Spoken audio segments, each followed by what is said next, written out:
পদে দাঁড়ায় গেছে, উনি ইমামের উপরে কলম ঘোরায়, ছড়ি ঘোরায়, মন চাবে বলবে চলে যাবে, আর আমরা চলে যাব। ওই দিন নাই, হিসাব কিতাব বরাবর করার দিন আসছে এখন। মুয়াজ্জিন ইমাম 7 দিন করে ছুটি পাবে মাসে, আর সভাপতি 7 দিন ইমামতি করবে, সেক্রেটারি 7 দিন মুয়াজ্জিনি করবে। যোগ্যতা থাকলে সভাপতি হও, সেক্রেটারি হও, যোগ্যতা নাই এই রাস্তায় আসো না, ঠিক কি না? ইন্নামা ইয়ামুরু মাসাজিদাল্লাহ, মসজিদের দায়িত্ব তারা আসবে মান আমানা বিল্লাহ, আল্লাহর প্রতি ঈমান আনা লাগবে, এরপরে নেককার মানুষ হতে হবে, মসজিদের নামাজি হতে হবে। আপনি নামাজ পড়েন না, সভাপতি মারান, ওই দিন শেষ। সবার ছুটি লাগে, ইমাম মুয়াজ্জিনের ছুটি লাগে না। একদিনের ছুটির জন্য 3 দিন শেষরাবে, ওগুলা কোনো নাই। মাসিক প্ল্যানই থাকবে, কোন 7 দিন ইমাম থাকবে না, কোন 7 দিন মুয়াজ্জিন থাকবে না, কথা শেষ। তোমাদের শুক্র শনি ছুটি, আর আমাদের শুক্র শনি সবচেয়ে বড় ডিউটি। ইয়ার কি পাইছেন? ইয়ারকির দিন শেষ। যেই সকল সভাপতি 7 দিন নামাজ পড়াবে, আর সেক্রেটারি ক্যাশিয়ার ভাগ করে নিয়ে মুয়াজ্জিনি করবে, ওরা মসজিদের সেক্রেটারি সভাপতি হবে, না হলে মসজিদের ইমামি সভাপতি, মসজিদের মুয়াজ্জিনি সেক্রেটারি। যে কথা বলবো ফতুয়াবাজি জানি করেন না, একটু বুকে হাত দিয়ে বলেন, জীবনে কোনদিন আপনাদের মসজিদে মহিলাদের কোনো দরসুল কোরআন, দরসুল হাদিস, মাসলা মাসাইল শিক্ষার জন্য মহিলাদের কোনো সমাবেশ হয়েছে? কথা বলেন। কারো মসজিদে হলে একটু জানান। ভাই, মহিলারা কয়দিনে হায়েজ শেষ হয়, হায়েজ শেষ হওয়ার পরেও যদি সাদা স্রাব বের হয়, মাসলা কি হবে? নেফাসের মাসলা কি?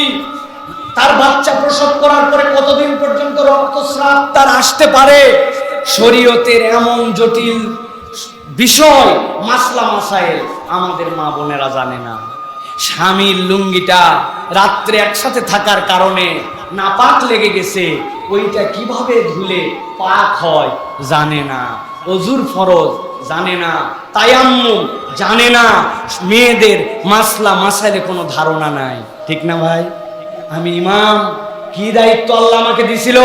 শুধু ছেলেদের? হুজুর, মহিলারা মসজিদে আসবে কেমনে? ভাই, আপনি যদি দোতলা মসজিদ হয়, মেয়েদেরকে সপ্তাহে নির্ধারণ করেন যে দোতলায় আপনারা মা বোনেরা দুপুর 3টায় আসবেন, বিকাল 5টা পর্যন্ত আপনাদের জন্য দরসুল কোরআন হবে, দরসুল হাদিস হবে। দোতলায় জায়গা নাই, মসজিদের এক পাশ থেকে কাপড় দিয়ে ঘিরে দেন, কোনার মধ্যে দায়িত্বশীল আরো 2-4-5 জন পুরুষ মানুষ নেন, নিয়ে সপ্তাহে একদিন মহিলাদেরকে ডাকেন, ডেকে মাসলা শিখান, দিন শিখান, তাদেরকে শরীয়ত জানান। কিছু না জানলেও মহিলা শিক্ষিকা নিয়োগ দিয়ে জোহরের পর থেকে আসর পর্যন্ত একটা দীর্ঘ সময় আপনার এলাকার মহিলাদেরকে কোরআনুল কারীম শিখান। আপনার তাহলে সামাজিক দায়িত্বে নারীদের জন্য আমাদের প্রোগ্রাম করা দরকার। এটা ভাবেন ভাই, বিশাল ইম্প্যাক্ট করবে আপনার জীবনে। এই মহিলারা কোনোদিন আপনার কাছে এই অকৃতজ্ঞ হবে না, কেননা ও মাসলাই জানে না, ওযুর মাসলা জানে না, কাপড় ধোয়ার মাসলা জানে না। এই জন্য নিজে শিখে শিখাবো, এই উদ্যোগটাকে নেওয়া যায় বড় ভাইয়েরা? নেওয়া যায়? আপনার মসজিদের অজুখানা এত নোংরা কেন ভাই? এত ময়লা কেন?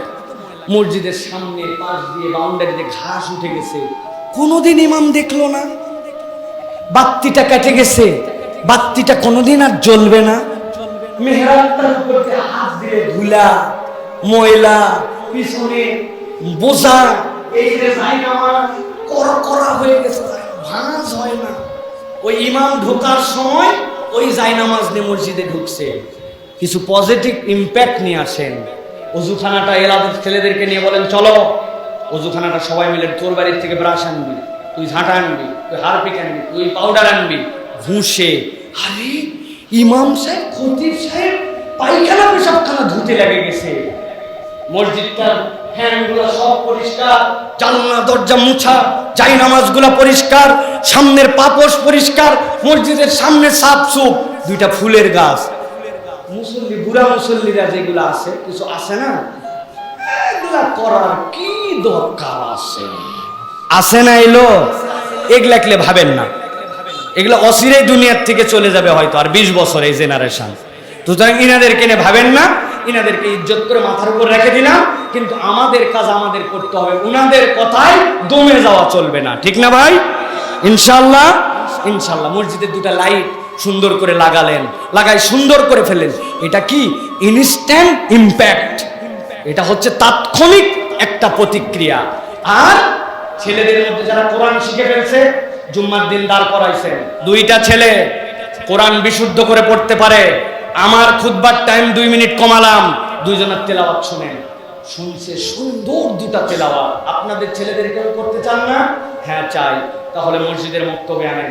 ওই দুই ছেলেকে দুইটা চমৎকার গিফট করে দিয়েছেন, মাথায় দুটো টুপি পরায় দিয়েছেন, দুটা তসবিহ হাতে দিয়ে দিয়েছেন, দুটা গোলাপ ফুল ধরায়, দুইটা চকলেট কিনে দিয়ে সকলে দোয়া করবেন, সবাই দেখবে বাহ আমাদের ইমাম তো চমৎকার উদ্যোগ নিছে। এইভাবে মানুষের অন্তরে ঢুকে ইমামের হাতকে উঁচু করতে হয়। খালি ফাউ ফাউ চিল্লালে হবে না, আমরা ইমাম, আমাদেরকে বলিষ্ঠ করতে হবে, করতে হবে, লাভ নাই। ওইগুলো রিক্সাওয়ালাদের কাজ, ভ্যানওয়ালাদের কাজ, ডাক্তারদের কাজ। ডাক্তাররা বলছে আমাদের নিরাপত্তা না দিলে আমরা যাবতীয় চিকিৎসা থেকে স্থগিত দিলাম। আমরাও ইমামরা বলবো আমাদের বেতন না বাড়ালে 7 দিনের জন্য নামাজ বন্ধ করে দিলাম। সম্ভব? তো তাহলে অমূলক কাজ কেন করবো আমরা?